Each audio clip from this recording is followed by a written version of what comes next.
The views and opinions of this program are those of the host, guests, and callers. There is substantial risk of loss in trading futures and options, which you should carefully consider prior to trading. For over 95 years, we've set the bar.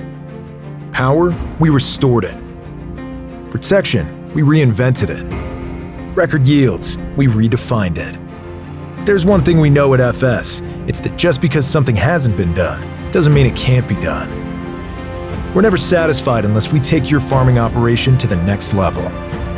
Run your equipment at peak efficiency and bust the bins this season. Visit fssystem.com. Well, there's plenty going on in this market trade that we need to discuss. A lot of things we're keeping our eyes on in front of the USDA quarterly grain stocks and small grain summary report that is going to be out here on Friday. Got a lot of economic things that we're watching. There's so much going on right now. Joining us to discuss and try to make sense of things, we welcome in Bryan Doherty, Senior Market Advisor with Total Farm Marketing. Bryan, always good to talk with you, my friend, and I hope your week has been going good so far. It has, yes, sir, and I appreciate that, and thank you. So just right off the bat, we another up day in the dollar, so that's three in a row here that kind of put a damper maybe on some recovery. We've had some recovery in corn and soybeans, some short cover. Maybe it's on yield results. Maybe it's on ideas that Friday's reports might, show a little bit of less supply, and that's me guessing. But when you saw basis levels like we did all year and inversion in the markets, it's really hard to argue that perhaps last year's crops were a little bigger. And that's usually where these kind of adjustments come from in September, if they do. About 9 to 12 months removed from the previous crop's harvest, and you start seeing some adjustments. And we saw some of that pretty big in 2021 when it really reflected the drawdown, we think, in light test weight corn from 2019-20 crop. Yeah. Good observations there. And I think the trade, to your point, maybe short covering a little bit here this week, especially quarter beans ahead of this report, just waiting to see what USDA is going to throw at us. And we know, Bryan, that traditionally, historically, these reports can be volatile, can have surprising numbers that in turn just can throw a bit of a wrench into the trade for a little while. They can. So it shouldn't surprise anybody if there's changes. And the definition of a surprise is something happens that you don't expect. That's a surprise. So right now we have pre-report estimate numbers. There's been all kinds of conjuring up over the last week from private firms and what might be expected. It's going to come out tomorrow. And the key for producers today and early tomorrow is to say, well, is this something that I need to take action in front of or defend or be careful? I think each individual person may want to answer that. But if you're light on sales on soybeans, we've had, I think, 4 days in a row here. It doesn't feel like it, but 4 days in a row higher. Maybe you make a sale. Maybe you make a sale in corn if you're light. Not that I'm advocating that corn under the cost of production or where it's at is a big selling point, but there's also a chance you could have a negative report, negative reaction, harvest pressure, those things as well. And again, that's if you're really light on sales. Otherwise, if you're comfortable, I'd probably just I don't know if this is good advice, but maybe roll the dice and see what the report says, or take a very short dated it's not a short dated, short window option. Short dated options are that's a different definition. Short dated options are not available on the 2023 crop any longer. Those ended in September. Tomorrow we'll have more information, or Friday there will be more information to the marketplace. Yield results as we get more coming into us, which there's been rain delays and such. I got to continue to argue that my needle may be tipping to a little better than expected, but I think, again, farmers tell themselves the worst, and if it's a little better, it's a little better. It's better, pleasantly surprised. But it is variable, and that is one common theme so far in the early start of this harvest season.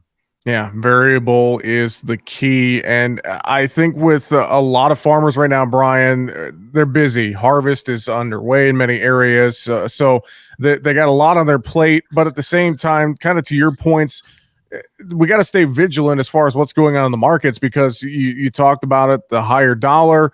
We have the harvest pressure. We have crude oil on the rise. We have the looming government shutdown in front of us. There's a multitude of things that are weighing in these markets right now, and it's not a time to be complacent, is it, Bryan? Well, it goes back to this, Jesse.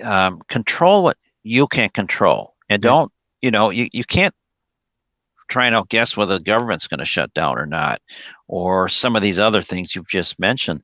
So control what you can control. And we're in a pretty low volatile window right at the moment. So options, if you're going to use those in some capacity as a buyer, probably have some merit. They're cheaper, all else being equal, and volatility is lower. And manage your risks. So that's like we as we go into any report. But these reports can change things. Now, let's be real. Corn projected carry out is 2.2 billion bushels. You're going to have to get some really perceived drawdown in that carry out somehow to probably get the market, real excited. I don't see that on this report. Even if it came up 100 million bushels short, it's still 2.1 billion bushels of carry out in theory. So we need to get that number south, and maybe perceived to be well south of 2 billion. Where would that happen? Well, the USDA has, and rightly so, been slashing exports. All of a sudden, foreign buyers just decide they want to own a lot of corn. That'd be one thing, or beans, or weather developments elsewhere. That could change that picture in a matter of 6 weeks. I don't see anything today, but the increasingly world dependency on southern hemisphere crops makes two weather markets really, really critical now in the course of a year. I know too. With the case of the wheat markets overall, we're watching the Black Sea issue still. It feels like some of the ratcheting of tensions. Ukraine's trying to get ships out through their humanitarian corridor. That's another piece to this puzzle as well. As wheat has been, I feel like searching for a bottom. If you're a chart watcher here, it just feels like the wheat markets have been looking to try and find a bottom here for U.S. Values, Chicago, KC, Minneapolis, Bryan. It does. And the interesting thing is the market to me is sending two very mixed signals. On the one hand, exportable countries or countries that have wheat available for export, 15-year low levels, stocks to usage, second lowest since the early 60s. So you read one thing or talk about, warding off world starvation or starving, people that need the wheat.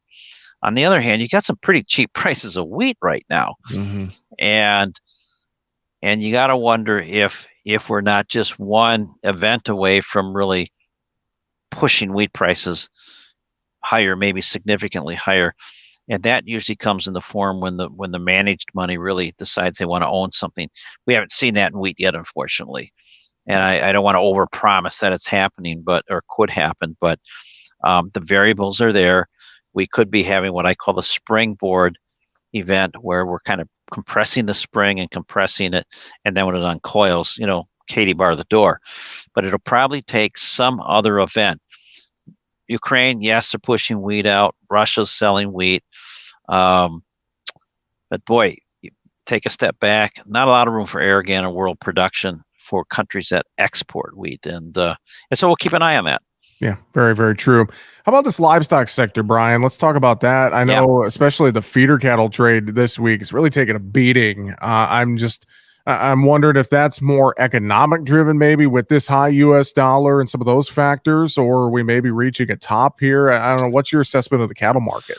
Well, feeder contract's a big contract. Remember, it's 50,000 pounds. So your participants are somewhat light in there sometimes, where the live market is 40,000 pounds. So it's more animals, but it's $5 a point. And so when you have an uptrend that goes on and on and on and on and on, like the feeder cattle have, and you've had nothing but a series of, on the way up, higher highs, and then it corrects, and the low is higher than the previous low, definition of an uptrend. Got some real cracks in the lining yesterday and today of that bull trend when you look at the feeder market. So I think we're seeing more technical selling. We didn't at the very top of the market. The very top of the market came in the 15th of this month. We didn't see some massive reversal, but we did see a good strong close up against the Bollinger Band, and then a pretty hard close lower the next 2 days, small recovery, and then we've been struggling to hang on to gains during the day. So I think this is a lot of technical selling. The market traded below the 21-day moving average for the first time since about the 23rd of August. and then under the 40-day moving average since mid-August.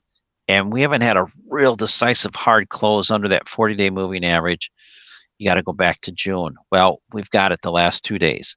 So this is a technical sell, stops being hit.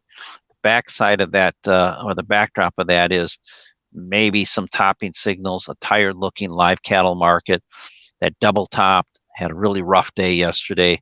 I think it's been risk off in the cattle complex. Energy prices, something's going to cut in the consumer spending dollar. $93 crude and inflation, and it's going to get tough on the higher interest rates. Nothing's really working for the consumer right now, and that pinch is coming, and maybe in a big way. And unfortunately, beef is at high prices. It's more of a luxury. Yeah, that's a great point, and I think you are spot on. That pinch is coming, and where exactly is it going to be? It could be in multiple arenas, I think, here, Bryan. Before we let you go today, dairy market as well. Should get an update on dairy. What are you seeing there? Anything new this week? Well, it's continued weakness, variability today. Not any. The market is in fact still trading as we speak, from up 3 to down 10. But that market too had some good strength underneath it and really hit the wall kind of hard. And I think it did. And when the dollar, if you just look at the dairy market, you can always flip one over the other. The dollar hasn't been helpful. Continued economic concerns about China. That part of the world's been very important to the dairy industry over the last decade. Roughly a little bit less than 20% of all milk in some capacity hits the export market. That's a big factor, and here we are struggling. And it looks so promising here at the beginning of the month. In fact, at the end of the first week on the 8th, the market peaked out and has quickly retreated over $2 into new lows established today on the November milk futures. So we're not cutting the herd quite fast enough for the market's sake. Now, I'm not going to get too bearish here, because this all of a sudden becomes good value, especially in the cheese market, to the industry. And so I think this is a good reset for demand to come back in. Bryan, great thoughts as always. Before we let you go, anything final you want to share with us or reiterate to folks today? We talk about in spring, we talk about in fall here. People are going to get busy. I start talking to farmers who they don't know what day of the week it is. It's just getting to that time of the year. So I'm going to call it request. It's just slow down. It'll get done. Take it easy. Safety first. The second thing is, be going back to what I said earlier, be controlling what you can control, and that'll take you a long way. So, if you go to the mercy of the market and kind of hope, sometimes hope's a good strategy, sometimes it's the worst. So think about that extreme. Think strategy.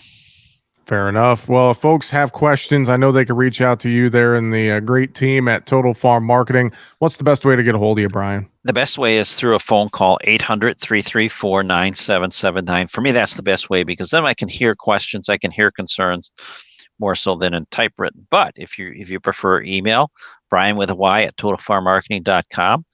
We got a great website, totalfarmmarketing.com. Look that up. We got good resources there as well. Great stuff as always. Bryan Doherty with Total Farm Marketing. Thanks for joining us. Have a great weekend, and we will talk to you again next week. Thank you, Jesse. My pleasure. And that's going to do it for Market Talk here today. Find us online, markettalkag.com. I'm Jesse Allen. Have a great afternoon.